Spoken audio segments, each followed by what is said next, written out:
So, what happens when a games journalist can't play games? What happens when a games journalist isn't very good at playing games? These questions arise because, at the moment, there are videos circulating showing a games journalist having a great deal of trouble with a games tutorial and playing the game itself. I'm not here to call this person out, and I am not here to defend them. But I am here to talk about how we get our information about games, how we choose to get our information about games, and, well, what actually does happen when a games journalist can't play games.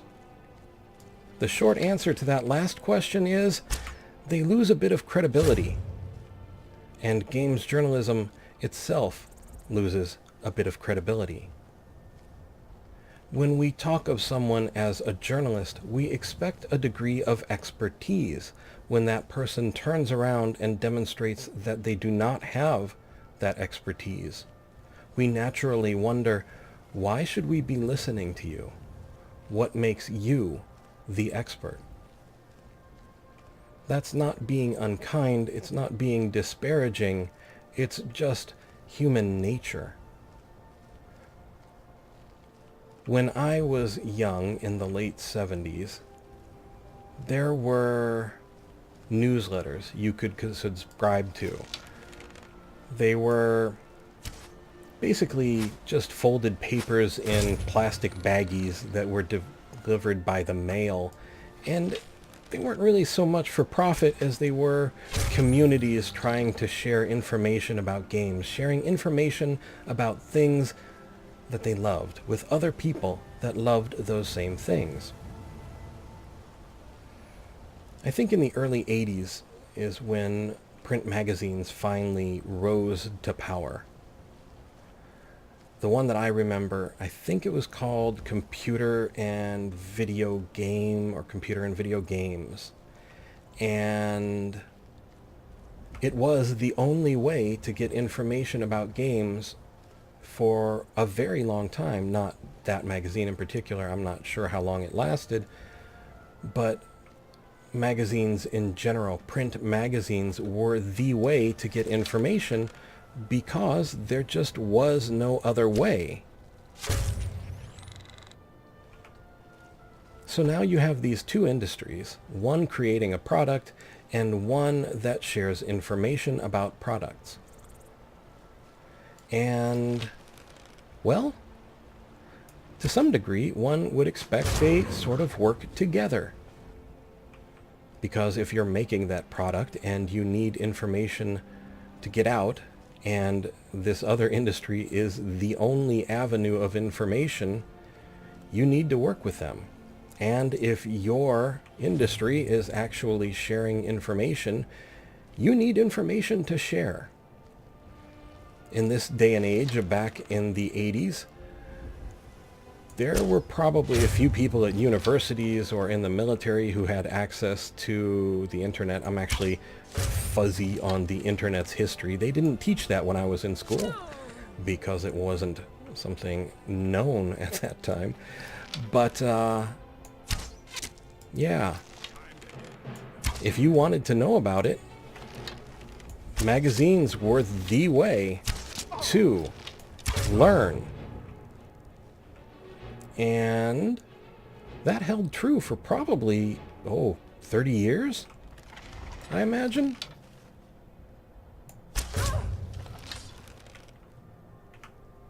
And that's a considerable length of time to hold that kind of power, the power of all information about the industry. When you think about that, 30 years of being the only source of information for consumers and producers. Along, however, about the 90s comes the website. Now imagine you are a producer of games. You have just created Grave Robber 3 with jiggle physics to knock the eyes out of a human's skull. And you need to share this information with your buying public or they won't buy. If they don't know that your product is going to be that cool and eye depleting, how are they going to know they need to go to the store and have their eyes depleted? You go to your magazine contacts and say, I have this. And they say, well, you know what? Great images. You give us 3 to 6 weeks and we can have it in an issue. You go to the website. You say, I have these images and I have this information. It needs to get out. What can you do? Well, I can do it by tomorrow. Maybe if I'm lucky, I can get it done today. Because, well, at that time, uploading even images took a while. And formatting also was more challenging in the past. But either way, today or tomorrow versus 3 to 6 weeks is a significant difference in time. Games weren't developed overnight, but they were developed much more quickly than they are now. Websites would rule the roost with text and images for quite some time. Magazines wouldn't just die out. They would tell long-form stories, things that websites may not have interest in or may not be as financially beneficial for them. But magazines had lost the majority of their power, and that had been given to websites. Websites would eventually be able to host even video, but video was expensive to store. It was lengthy to upload and download, so the videos were short, few and far between. However, that too would change. Video hosting services would rise, things like YouTube. And pretty soon, just about anybody with the technology could record their gameplay session and post it. Now, websites were having to compete with moving pictures on a grand scale. You no longer had to rely on 1,000 words of text per image. You could watch the game being played. You could see if it looked like fun. You could see if it looked attractive. You could see if it had features that you enjoyed. Short of playing a demo yourself, it was as close to being in the game as you could be. And so, how we get our information about games has changed drastically over the last 40 years. And the fact that we can choose how to get our information about games is something that you may have grown up with, but to me is a very new thing. You can still choose to watch a games journalist, read their articles, listen to their podcast, or you can choose to read a magazine. You can choose to watch videos on YouTube or other platforms. You have so much choice. And for me, I feel that is a choice you should be really, really excited about. You can watch someone with millions of subscribers. You can watch someone with 12. You can seek out the information that you want. And it is getting harder and harder for that information to slip by you. Sure, some companies still put embargoes on games, but those are becoming warnings in and of themselves.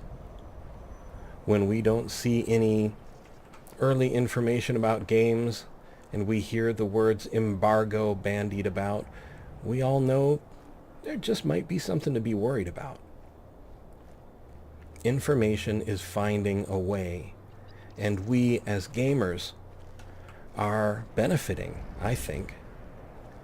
When someone's asking the better part of $100 for a game, it's always better to know a bit more about your purchase than to have to drop your coin sight unseen. So, we have many avenues of information for getting our information about games, and we have many ways to choose how to get that information. What happens when a games journalist can't play games? The entire industry takes a closer look at how information is shared. And in the end, it's probably a good thing for everyone. Alrighty, folks. That is my rambling thought on what happens when a games journalist can't play games. I would like to remind you that if you look in the upper right-hand corner, if you're on YouTube, you will see a small letter I with a white circle around it. These are cards and links to other videos that I've made. Also, I have a Twitter link in the description of the video and on my channel's main page. If you're on mobile, it'll be on my channel's About page. I would like to thank you for watching. I hope you found the video thought-provoking and maybe just a little entertaining. I would like to invite you to subscribe, like, and share if you so desire, and to ask you, above all, to please take care.